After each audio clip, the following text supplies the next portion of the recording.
Welcome to big TV. నేను మీ పవన్. ఈ రోజు అయితే నేను పైసా వాలా మూవీ హీరోతో అయితే వచ్చేసాను. ఒక సాఫ్ట్వేర్ ఇంజనీర్ నుంచి ఒక మూవీ హీరో వరకు అతని జర్నీ ఎలా సాగింది, అలాగే మూవీ అప్డేట్స్ గురించి కూడా తెలుసుకుందాం. హాయ్ అద్విక్ గారు, ఎలా ఉన్నారు? హలో అండి, నేను చాలా చాలా బాగున్నా. మీరేమో మీ పేరు అద్విక్ అని చెప్తున్నారు, నాకేమో బెజ్జంగి రాజేష్ అని తెలుసు. అసలు మూవీ కోసమే మీరు పేరు మార్చుకున్నారా, లేకుంటే ఆల్రెడీ ఎప్పుడు మార్చేసుకున్నారా? మూవీ కోసం పర్టికులర్గా ఏం కాదు, నార్మల్గా మార్చుకోవాలనిపించి మార్చుకున్నా. సో నార్మల్గా మనకి పేరు మార్చుకోవడానికి నార్మల్ కొన్ని రీజన్స్ ఉంటాయి. లైక్ సక్సెస్ కోసం కావచ్చు, లేకపోతే మన సిచ్యువేషన్స్ చేంజ్ అవ్వడానికి కావచ్చు. సో నేను ప్రతిదీ కూడా ఒక సైకలాజికల్ రీజనింగ్ తీసుకుంటా ఏ పని చేసినా కానీ. సో పేరు మార్చుకున్నప్పుడు మనము దానికి సంబంధించిన ఆలోచన విధానము లేకపోతే మైండ్ సెట్ అనేది చేంజ్ అవుతుంది అనమాట. సో అది నేను ఎక్స్పీరియన్స్ అయ్యా పేరు మార్చుకున్న తర్వాత. సిచ్యువేషన్స్ అన్ని కామన్ ఇప్పుడు, బట్ మనం వాటికి రియాక్ట్ అయ్యే విధానం మారుతుంది. అండ్ ఒక సాఫ్ట్వేర్ జాబ్ వదిలేసి ఇటు హీరోగా ఈ ఫీల్డ్లోకి ఎందుకు రావాలనిపించింది మీకు? యాక్చువల్గా నాకు చాలా పెద్ద స్టోరీ ఉంది దానికి. చెప్పండి, పర్లేదు. ఓకే తప్పకుండా. సో స్టార్టింగ్ నేను జాబ్ చేసుకునేటప్పుడు ఒక షార్ట్ ఫిల్మ్ తీయాలని కానీ, లేకపోతే చిన్న మనకంటూ ఒకటి పర్ఫార్మెన్స్ తీయాలని ఆలోచన ఉండేది. సో పర్టికులర్ మూవీ అని అనుకోలేదు. నేను లైక్ ఫ్లూట్ నేర్చుకుందాం అనుకున్నా, ఫ్లూట్ పర్ఫార్మెన్స్ ఇద్దాం అనుకున్నా, బట్ కుదరలేదు. డ్యాన్స్ వేసేవాడిని కాలేజ్లో. సో అట్లా పర్ఫార్మెన్స్ ఇద్దామనే ఆలోచనలో ఒకసారి షార్ట్ ఫిల్మ్ ప్లాన్ చేసి, ఆ తర్వాత అట్నుంచి మూవీ ఆఫర్స్ కోసం ట్రై చేస్తే డెహ్రాడూన్ వెళ్ళాల్సి వచ్చింది. సో అప్పుడు నేను తీసుకున్న ఒక డెసిషన్ ఉంది. లైక్ ఒక అతను కాల్ చేసి అర్జెంట్గా వచ్చేయండి అన్నారు.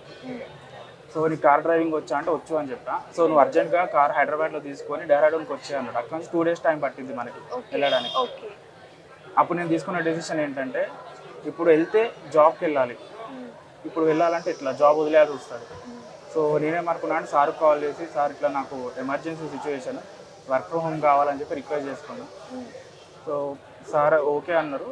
సో వెళ్ళా. ఇంకా అప్పుడు ఒక రిస్క్ ఉంది, జాబ్ ఉంటే ఉండొచ్చు, పోతే పోవచ్చు. సో ఆ రిస్క్ ఫ్యాక్టర్ నేను తీసుకొని వెళ్ళా అనమాట. వెళ్ళడం వల్ల నాకు దాని ద్వారా ఇంకో అవకాశం, దాని ద్వారా ఇంకో అవకాశం వచ్చి ఇక్కడ దాకా రావాలి. Okay, very nice. And me proper ఎక్కడ అండ్ మీ ఫ్యామిలీ బ్యాక్గ్రౌండ్, అమ్మ నాన్న ఏం చేస్తుంటారు? సిబ్లింగ్స్ ఉన్నారా? Yeah, daddy Singareni, mummy house wife. నాకు ఒక బ్రదర్, ఒక సిస్టర్. సో నేను పుట్టింది వరంగల్, పెరిగింది ఆదిలాబాద్ బెల్లంపల్లి. దాని తర్వాత ఇప్పుడు ఉండేది హైదరాబాద్. సో ప్రజెంట్ సొంతిల్లు హైదరాబాద్లోనే ఉంది. ఇంతకీ మీ ఫ్యామిలీ వాళ్ళకి ఫీల్డ్లోకి రావడానికి ఇష్టమేనా? అమ్మ నాన్నలకి ఇష్టమేనా మీరు హీరో కావడం? ఆబ్వియస్లీ ప్రతి ఒక్కరికి ఇష్టమే ఉంటుంది. కాకపోతే చిన్న లైన్ ఉంటుంది దానికి. మనము అన్నీ వదిలేసి ట్రయల్స్ చేస్తూ ఉంటాము అంటే ఏ పేరెంట్స్ కూడా ఒప్పుకోరు. సో అందుకని నేనేం చేశాను అంటే, జాబ్ చేస్తూ ఇది చేశా కాబట్టి యాక్సెప్ట్ చేశారనమాట. ఓకే. అండ్ మీరు ఎవరిని చూసి ఈ ఫీల్డ్లోకి రావాలనుకున్నారు? అంటే మీ ఫేవరెట్ హీరో, అండ్ వాళ్ళని చూడగానే అబ్బా నేను కూడా అట్లా కావాలి, అంత పెద్ద హీరో కావాలని ఎవరిని చూసి అనుకున్నారు? ఆబ్వియస్లీ ప్రభాస్ అన్న. ఓ ఓకే, ప్రభాస్ ఫేవరెటా? చిన్నప్పటి నుంచి ప్రభాస్ అన్ననే చూస్తూ పెరిగా. అన్న సినిమాలు వచ్చినప్పుడు ఖచ్చితంగా థియేటర్కి వెళ్ళి చూస్తా. సో అన్నది స్క్రీన్ ప్రజెన్స్ చాలా బాగుంటుంది, యాటిట్యూడ్ చాలా బాగుంటుంది. సో కొన్ని లైట్గా ట్రై చేసేవాడిని. అండ్ ఎప్పుడైనా కలిసారా ప్రభాస్ గారిని? కలవలేదు, ఇంతవరకు ఆ ఛాన్స్ రాలేదు. ఓకే, ఫ్యూచర్లో ఖచ్చితంగా మీకు ఆ ఛాన్స్ రావాలని నేను మనస్ఫూర్తిగా కోరుకుంటున్నాను. అలాగే మీరు వెళ్ళినప్పుడు మీకు చాలా మంది లేడీస్ ఫ్యాన్స్ ఉన్నారు, అలాగే నా గురించి కూడా కొంచెం చెప్పండి, నేను కూడా ఫ్యాన్. ఓకే, ఇంకా ఫేవరెట్ హీరోయిన్ ఎవరు? ఫేవరెట్ హీరోయిన్ భావన గారు అని చెప్పేసి మన పాత మూవీలో ఉండేవారు.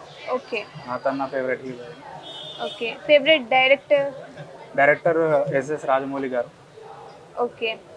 అండ్ ఇది ఒక ఇంపార్టెంట్ క్వశ్చన్ అని చెప్పొచ్చు, ఎందుకండి మీ మూవీ చూడాలి? ఏం స్పెషల్ ఉంది? ఇప్పుడు వచ్చే మూవీస్ చాలా ఉంటాయి, ఆ మూవీలన్నీ వదిలేసి మీ మూవీ ఎందుకు చూడాలంటారు? ఇప్పుడు యాక్చువల్గా మనకి చాలా మూవీస్ ఉంటాయి. ఓకే, బట్ మూవీకి ఎందుకు వెళ్ళాలి అనుకుంటే కనుక, ప్రతి ఒక్కరికి లైఫ్లో చాలా స్ట్రెస్, రెస్పాన్సిబిలిటీస్ అవన్నీ ఉంటాయి. వాళ్ళు ఒక మూమెంట్లో టైం స్పెండ్ చేయాలన్నా, హ్యాపీగా ఉండాలన్నా, లేకపోతే ఎంటర్టైన్ అవ్వాలన్నా కానీ మూవీ థియేటర్కి వెళ్ళి చూడాలని అనుకుంటారు, కొంత టైం స్పెండ్ చేయాలనుకుంటారు, అదొక స్ట్రెస్ రిలీఫ్. సో మన మూవీలో మెయిన్గా మన మూవీ గురించి చెప్తే, మన మూవీలో చాలా ట్విస్టులు ఉంటాయి. స్టార్టింగ్ నుంచి లాస్ట్ వరకు చాలా ఎంగేజింగ్గా ఉంటుంది. సో పసుపంటిన 10 రూపాయల నోట్ చుట్టూ తిరిగే కథ ఇది. ఈ మూవీ స్టార్టింగ్ నుంచి లాస్ట్ వరకు టోటల్ ప్రాసెస్లో నేనున్నా. అవును, నేను చూసాను ఆ ట్రైలర్ చూస్తే ఆ పసుపు నోటు ఆ గోల్ ఏంటి, అండ్ ఆ ట్రైలర్ లో చూస్తే అసలు ఎవ్వరు కూడా ఫ్రెషర్స్ అని అస్సలు అనిపించట్లే, అంత బాగా యాక్ట్ చేస్తున్నారు. సో ఇప్పుడు మీ అందరు ఫ్రెషర్స్ ఏనా ఇప్పుడు అందులో యాక్ట్ చేసిన వాళ్ళంతా? యాక్చువల్గా ఇది కామన్ గా మాకు వచ్చిన కామెంట్స్ అన్నమాట. ఓకే, కొంతమంది అయితే ఇది తమిళ డబ్బుడ్ మూవీ అని కూడా అనుకున్నారు. ఓ అంటే మేము మూవీ చేయక ముందు కూడా ప్రతి ఒక్కరు వర్క్షాప్ చేసాం. వర్క్షాప్ చేసిన తర్వాతే షూటింగ్కి వెళ్ళే వాళ్ళం అనమాట. సో ఈ మూవీ ప్రొసీజర్ మొత్తంలో నేను 1 by 1 అన్నిట్లో ఉన్నా. ఇక్కడ మనకి ఫుటేజ్ చాలా వచ్చింది, బట్ మనం చాలా వరకు కట్ ఆఫ్ చేసాం. ఏదైతే మనకి ప్రతి సీన్కి పర్పస్ చూసుకునే వాళ్ళం, అండ్ ప్రతిదానికి కంటిన్యూటీ కావచ్చు, లేకపోతే ఎక్కడ కానీ మనకి ఏదైనా బోర్ అనిపించేది, అంటే మంచి సీన్స్ చాలా వచ్చాయి, బట్ మనకి సీన్ పర్పస్ ఉంది, దీనికి ఎక్కువ ఎంగేజింగ్ ఉంది, కథకి ఇది ఇంపార్టెంట్ అనుకున్నవి మాత్రమే మనం పెట్టి చాలా క్రిస్ప్గా చేసామన్నమాట మూవీ మొత్తం. సో దీనికి డైరెక్టర్ వచ్చేసి కే నవీన్ తేజస్. తను కూడా ఫ్రెషర్, ఫస్ట్ మూవీ ఇది. తనతో ఎలా అనిపించింది ఈ జర్నీ అంతా, ఎలా అనిపించింది తనతో? తను యాక్చువల్గా నాకు చాలా బెస్ట్ ఫ్రెండ్. ఇద్దరం కలిసి లైక్ టెంపుల్స్కి వెళ్ళే వాళ్ళం. లైక్ మేము మూవీ తీయాలంటే ఫస్ట్ తిరుపతి వెళ్ళే వాళ్ళం. మేము తిరుపతికి వెళ్ళి వచ్చిన తర్వాత మూవీ చేసేవాళ్ళం. అంటే షార్ట్ ఫిల్మ్ చేసాం ఒకసారి, ఇంకోటి డెమో ఫిల్మ్ చేసాం. సో అది చేసిన ప్రతిసారి వెళ్ళి వచ్చేది, అట్లా మాకు ర్యాపో చాలా బాగుంది. ఓకే, అండ్ ఈ మూవీ చేసేటప్పుడు మీకు ఎలా అనిపించింది? ఆ ఫైటింగ్స్, ఆ గోలా పరిగెత్తడాలు, అండ్ మంచిగా సాఫ్ట్వేర్ జాబ్ అంటే మంచిగా కూర్చొని చేసుకునే వాళ్ళు, ఇందులోకి వచ్చాక అబ్బాయి ఎందుకన్నా వచ్చానని ఆ ఫీలింగ్ వచ్చింది? అసలు లేదా? అస్సలు లేదు. ఎందుకంటే చాలా ఛాలెంజింగ్ ఉంటుంది, నేర్చుకోవడానికి చాలా విషయాలు ఉంటాయి మనకి. సో చాలా మందిని కలుస్తుంది, కొత్త వాళ్ళని, ప్రతి ఒక్కరితో కమ్యూనికేట్ అవ్వడం కానీ, సో నేర్చుకోవడానికి చాలా ఉంటుంది మూవీ ఇండస్ట్రీలో. అండ్ ఇంకోటి, నేను ఇందులోకి వచ్చిన తర్వాత నేను ఎక్స్పీరియన్స్ అయ్యా అనమాట. మనకి జాబ్ అన్నప్పుడు ఏంటంటే మనకి కామన్గా రెగ్యులర్ వర్క్ ఒకటే ఉంటుంది, కానీ మూవీ అన్నప్పుడు రోజుకొక వర్క్, రోజుకొక ఛాలెంజెస్ చేసుకోవడానికి మనకి చాలా ఛాలెంజింగ్ అనిపిస్తుంది నాకు. సో అది నాకు బాగా నచ్చింది యాక్చువల్లీ. ఓకే, ఈ journey, entire journey, movie journey కానీ, మీరు ఇటు ఒక సాఫ్ట్వేర్ ఇంజనీర్ నుంచి ఇక్కడికి ఇలా రావడం కూడా, ఎంటైర్ జర్నీ మీకు ఎలా అనిపించింది? ఎంటైర్ జర్నీ అంటే కనుక ఛాలెంజింగ్నే ఉంది. యాక్చువల్గా చాలా రిస్క్తో కూడుకున్న జర్నీ నాది. ఎందుకంటే ఇప్పుడు ప్రజెంట్ నేను జాబ్ చేయట్లేదు, నేను ఫ్రీలాన్సింగ్ చేస్తున్నా.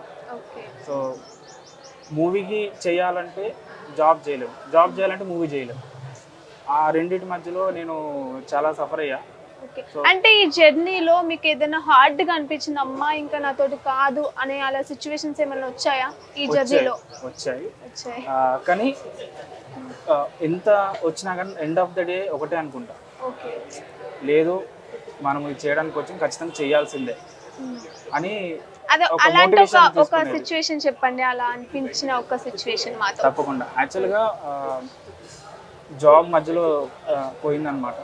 పోయిన తర్వాత మనకి మంత్లీ ఎక్స్పెన్సెస్ ఉంటాయి, టైం మేనేజ్మెంట్ చేసుకోవాల్సి ఉంటుంది. సో ఒక మూమెంట్లో ఎట్లయిపోయిందంటే ఇది ఎవరికి తెలియదు యాక్చువల్గా, బిల్స్ కానీ ఇవన్నీ హెక్టిక్ అయిపోయినాయి. సడన్గా జాబ్ వెళ్ళేసరికి అయిపోద్ది కదా, అది ఆ సిచ్యువేషన్. అప్పుడు ఏం చేయాలి ఏంటో నాకు తెలియదు. షూట్ ఉండేది, వెళ్ళాల్సి వచ్చేది, మళ్ళీ ఇది అక్కడ మనకి ఎఫెక్ట్ అవ్వకూడదు. సో అవన్నీ కొంచెం మేనేజ్ చేసుకోవడానికి ఇబ్బంది అయింది అప్పుడు. బట్ ఈవెన్ దో అవన్నీ పక్కన పెట్టేసారు. రిస్క్ తీసుకున్నప్పుడు రిస్క్ అంతే, ఇంకా మనకి సక్సెస్ అనేది ఈజీగా రాదు. మనం ఇండస్ట్రీలో ఉన్న ప్రతి ఒక్కరు కూడా కష్టపడి వచ్చిన వాళ్ళు. అండ్ ఇంకోటి నేను పర్సనల్గా ఫీల్ అయ్యేది ఏంటంటే, నేను పడ్డ కష్టం చాలా తక్కువ. మన ఇండస్ట్రీలో ఉన్న వాళ్ళు ఇంకొక చాలామంది నాకన్నా ఎక్కువ కష్టపడి వచ్చిన వాళ్ళు ఉన్నారు. కొంతమంది ఇల్లు వదిలేసి వచ్చిన వాళ్ళు కూడా ఉన్నారు. కానీ నేను నా కష్టాన్ని పోల్చుకుంటే అంత పర్లేదు అని నేను భావిస్తా. బట్ ఏదైనా కష్టం కష్టమే, సీత కష్టాలు సీతవి, పీత కష్టాలు పీతవి అన్నట్టు. అంతేగా. అండ్ మీ ఫ్యూచర్ గోల్ ఏంటి? ఇందులోనే ఇంకా కంటిన్యూ అవుదాం అనుకుంటున్నారా, లేకుంటే బ్యాక్ స్టెప్ వేసేది ఏదన్నా ఉందా? బ్యాక్ స్టెప్ అనేది ఎప్పుడు వెయ్యను.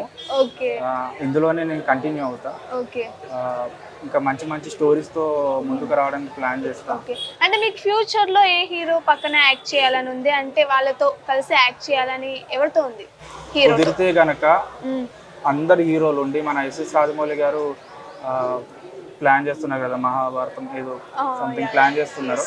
అందులో అందరు స్టార్ హీరోస్ ఉంటే గనక అందరితో పాటు నేను ఉండాలని అనుకుంటున్నాను.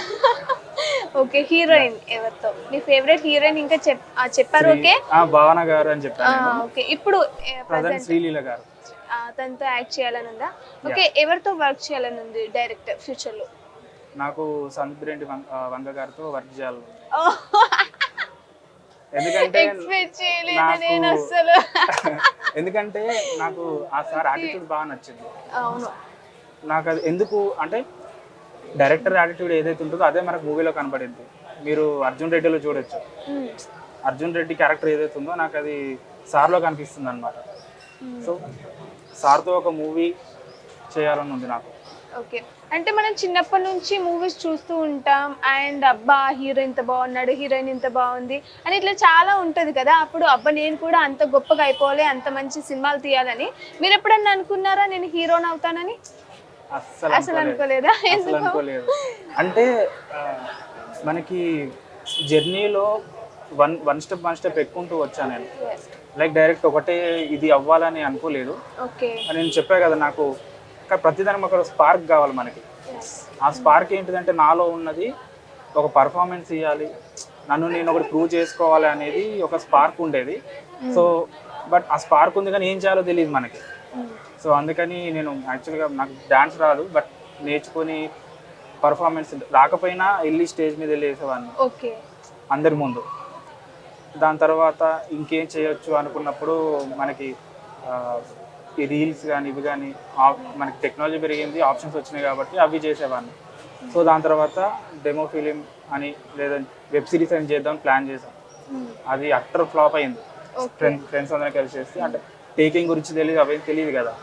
సో అట్లా 1 by 1 నేర్చుకుంటూ వచ్చి వెళ్ళే ప్రాసెస్లో జర్నీలో మనుషులు పరిచయం అవ్వడము, సిచ్యువేషన్స్ కుదరడము, అలాంటి వాటి వల్ల హీరోగా అయ్యా. అండ్ ఈ మూవీలో డైరెక్టర్ నానితో మీకు ఎలా అనిపించింది, ఆ జర్నీ ఎలా అనిపించింది? అలాగే కొంతమంది యాక్టర్స్ ఉన్నారు కదా, వాళ్ళతో ఎలా అనిపించింది? ఏమైనా రిస్క్ లాగా అనిపించిందా లేకుంటే ఫ్రెండ్లీగా అయిపోయింది అంతా? యాక్చువల్గా Day 1 ఆడిషన్స్ పెట్టుకున్నాం అనమాట. ఆ రోజు పెళ్లిలో మనకి ఎంత సందడి ఉంటుందో అలా ఉండే. అందరూ కూడా చాలా ఫ్రెండ్లీగా ఉంటారు. నాకు నవీన్ బ్రోతో పని చేయడం అనేది చాలా హ్యాపీగా ఉంది. ఎందుకంటే తను సెట్లో చాలా సీరియస్.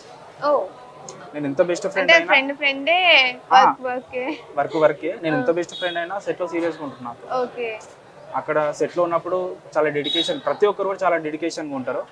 సో అట్లా ఉండడం వల్లనే మనకి అనుకున్నట్టు షెడ్యూల్స్ కంప్లీట్ చేయడము, అనుకున్నట్టు మనం విత్ ఇన్ బడ్జెట్లో మనం మూవీ కంప్లీట్ చేయడం ఇవన్నీ జరిగాయి అన్నమాట. ఓకే, ఈ మూవీలో మీరు ఏమైనా నేర్చుకున్నారా ఫర్ ఇంప్రూవ్మెంట్? చాలా నేర్చుకున్నా. యాక్చువల్గా ఈ మూవీలో ప్రతి స్టెప్లో నేను ఇన్వాల్వ్ అయ్యా అనే బదులు అది ఇన్వాల్వ్ చేశారు ప్రతి ఒక్కరు కూడా. సో దానివల్లే నేను నేర్చుకోవాల్సి వచ్చింది. ఎందుకంటే యాక్చువల్గా ఆపర్చునిటీస్ ఇవ్వరు. మనం ఇప్పుడు నేను ఇందులోకి వెళ్ళి చూస్తా అంటే కనుక ఆపర్చునిటీ ఇవ్వడం వల్ల వెళ్ళగలిగాను, చూసి నేర్చుకోగలిగాను ఎంతో కొంత. Okay, thank you so much Advik గారు, మీరు చాలా బాగా ఇంటర్వ్యూ ఇచ్చారు. And me movie super duper hit కావాలని మేము మనస్ఫూర్తిగా కోరుకుంటున్నాం. అలాగే బిగ్ టీవీ ప్రేక్షకులు కూడా కోరుకుంటారు. And thank you so much అండి. థ్యాంక్ యూ అండి. మన మూవీ December 12th రిలీజ్, పైసావాలా. అందరూ తప్పకుండా చూడండి. మనం లో బడ్జెట్లో ఈ మూవీ చేసాం, అందరం క్రౌడ్ ఫండింగ్ చేసుకున్న మూవీ అనమాట. మీరందరూ తప్పకుండా మా మూవీని ఆదరిస్తారని చెప్పి మనస్ఫూర్తిగా కోరుకుంటున్నా. Thank you so much. And big TV వాళ్ళకి థ్యాంక్ యూ, ఎందుకంటే నాకు ఆపర్చునిటీ ఇచ్చి ముందుకు వచ్చి మాట్లాడడానికి అవకాశం ఇచ్చినందుకు బిగ్ టీవీ టీం అందరికీ thank you so much. Thank you Advik గారు, thank you so much. For more videos like this, subscribe Big TV channel.